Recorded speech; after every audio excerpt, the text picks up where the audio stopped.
అందరికీ నమస్కారం. ఈరోజు 22వ డివిజన్లో మన కార్పొరేటర్ విజయ్ భాస్కర్ రెడ్డి గారితో మరి స్థానిక నాయకులు, కార్యకర్తలు, మహిళలు అందరితో కలిసి ఆదాల ప్రభాకర్ రెడ్డి గారికి, విజయసాయి రెడ్డి గారికి ఓట్లు అభ్యర్థించడం జరిగింది. ఈరోజు గడప గడపకి వెళ్ళినప్పుడు కొందరు స్థానికులు వాళ్ళ మనోభావాలని మాతో పంచుకోవడం జరిగింది. 4 సంవత్సరాలుగా ఈ రూరల్ నియోజకవర్గం ఎటువంటి అభివృద్ధికి నోచుకోలేదని వాళ్ళు చెప్పారు.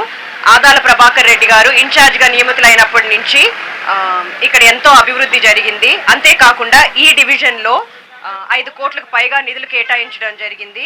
ఈ డివిజన్ ఇంకా అభివృద్ధి చెందాలంటే ఆదాల ప్రభాకర్ రెడ్డి గారికి ఒక్కటే సాధ్యమని వాళ్ళు చెప్పడం జరిగింది. వీళ్ళందరూ స్థానికులు ఇట్లా వచ్చి నాన్నగారి గురించి ఎంతో మంచిగా చెప్తుంటే నాకు ఆయన కూతురుగా ఎంతో గర్వంగా ఉంది.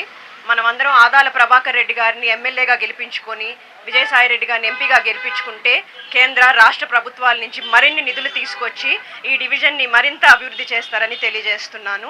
కాబట్టి మనం అందరం తప్పకుండా ఫ్యాన్ గుర్తుకు మన అమూల్యమైన ఓటు ఫ్యాన్ గుర్తుకు వేసి గెలిపించుకోవాలని కోరుకుంటూ సెలవు తీసుకుంటున్నాను.